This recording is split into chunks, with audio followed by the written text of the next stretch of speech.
Hi there, folks. It's Russ here once again having more Daisy lever gun fun. This is a Daisy lever gun that is a little different from everything that I've put up here so far. This lever is actually compressing air into a pneumatic system. You probably recognize this profile as being a Daisy 880 pneumatic rifle. Their first, as a matter of fact, venture into the pneumatics. They started making these back in 1972.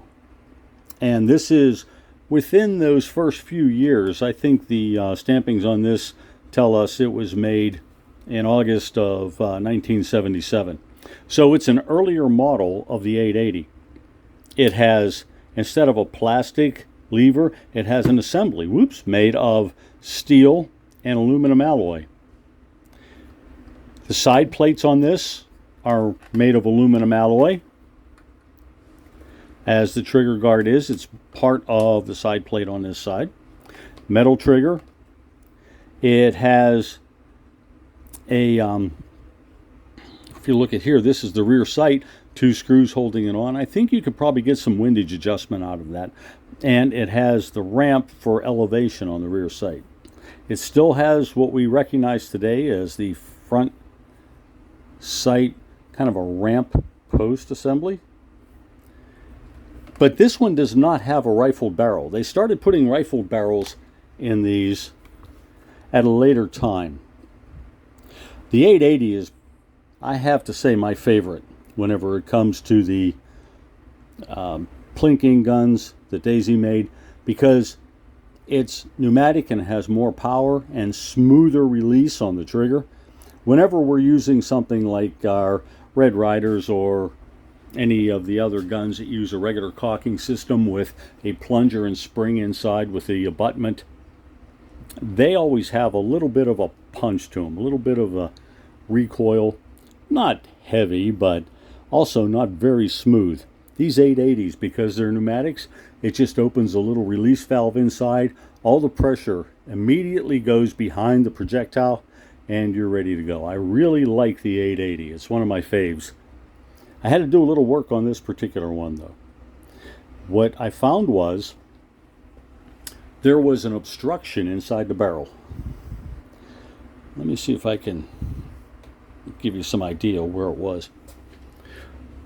From here to about here, there was an obstruction inside the barrel. And what the obstruction amounted to was, in the very front, it was packed with paper and mud and who knows what else. And after you got past that, there were 5 BBs lined up inside. The front ones, I think the mud had acted on over the years because they were rusted onto the shot tube inside. Behind the BBs were 2 pellets. The only thing I can figure is somebody got something stuck in there, didn't know how to clear it out, and they thought they could shoot it out. So they tried a few BBs to shoot it out. When that didn't work, they put some pellets in there, and the pellets and the BBs all got stuck behind it. They probably stuck it in a closet, forgetting about it, and over time, the rust bound it all together. Now this one does not have the rifled barrel, so when I was able to clear out everything, but it took some effort and it took some penetrating fluid and a little time and patience. Once I got everything out, I was able to brush the barrel, clear out any residual rust that was inside of it, and now it actually fires pretty well. While I had it apart, I did do a little bit of work on the release valve inside that the trigger operates for letting the pressure that you build up on it put all of its force behind the projectile right about here at the breech area. So it turned out that even though it's a very quiet gun, and these pneumatics are quiet compared to the other types of spring action air guns, it has a lot of punch left. Sure, the shot tube is worn and doesn't let all the pressure hit the projectile quite as hard. And yes, the seals probably aren't as strong as they were once back in the day, But this old gun, whenever you pump it up about 10 times, you can easily get in the low 500s with it as far as feet per second on muzzle velocity. I was pleased with that because I have other 880s. The 880 is one of my favorite models, and I do have a few others. One of them happens to be a more modern style, like this. In the more modern style, they make the forearm plates a little wider than you see up here. They also have the diamond patterns, pretty conspicuous. The side plates on the receiver are plastic, as are more parts inside of the gun. The cocking lever is plastic. And on the butt of the gun, I don't know if you can see this, where this one says Daisy. You just barely see that there, I think. Get some focus on it. Where that says Daisy, this older gun says Powerline. Powerline being the way they developed their more powerful guns for the youth to use anyway. So I have, as I said, several 880s, and even though this is a little different in design, the sight is a little different. This is spot welded on here, and there's an adjusting screw for windage here, which makes it a little bit nicer to use. It has a rifled barrel, but it doesn't have the same exact feel because of the metal that's missing on this one. It does have the same profile. There's a cheek piece for a right-handed shooter. The cheek piece is not ambidextrous. Cross bolt safeties, they've been using those for a long time. There's another one that I happen to have. Now, when Daisy started making these, it was in 1972. So by 1992, they came out with what they called their anniversary issue. Now this one, you can tell it looks a little different. The plastic's a little different color. There's black inside of the diamond on that checkering area. The trigger, it's a metal trigger, and it's gold toned because they have gold lettering on the side. And on the other side of the gun, I'm going to flip it around here. This one says 20th anniversary. So this would be a 1992 issue. The guns have always been made, this one, starting from the day, right up till now, they have always been made with a rail system up here cut into the receiver so that you can mount a little scope. Some of the 880s actually come with a scope mounted to them. They came out not just with the 20th anniversary, but they also came out with a 25th anniversary and a, what was it, 35th? Yeah, a 35th anniversary issue. I don't have those. It would be nice to put those in my collection.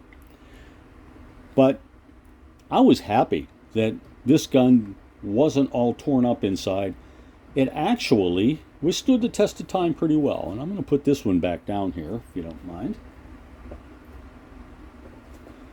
Because even back then it was dual ammo. You could shoot pellets through it singly through the charging port, through the, not the charging port, I'm sorry, the loading port.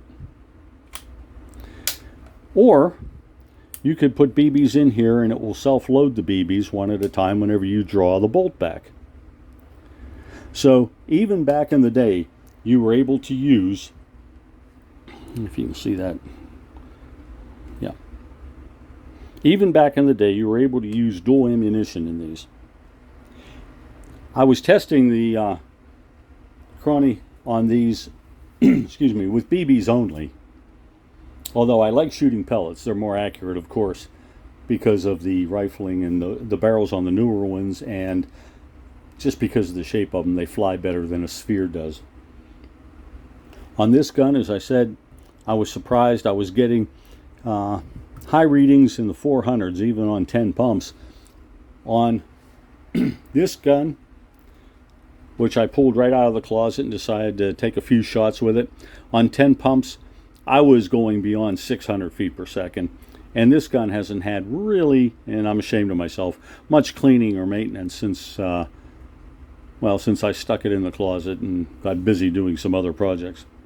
So, right out of the case here, I was able to get well into the 600s feet per second on muzzle velocity.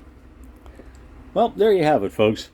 These are some of the best guns I think that I could use for short range plinking and accurate shooting. I do have some of the larger spring air rifles, the more high powered ones of different manufacture. I have even a Winchester, which that is the Winchester name put on a Daisy rifle. But to tell you the truth, these guns, for the look of them, for the feel of them, the size, the power you get out of them, these are some of the best that I think that I like. Next to these come the ones that are, say, the 856 models, which I also have a few of those. Well, there it is for today. Don't forget to subscribe if you have comments. Maybe you have something you like about your 880s. Maybe you know somebody who has one and you're trying to talk them out of it because you want to put it in your collection. Whatever, I'd like to hear from you. So let us know what you have, what you're interested in, and maybe we'll talk.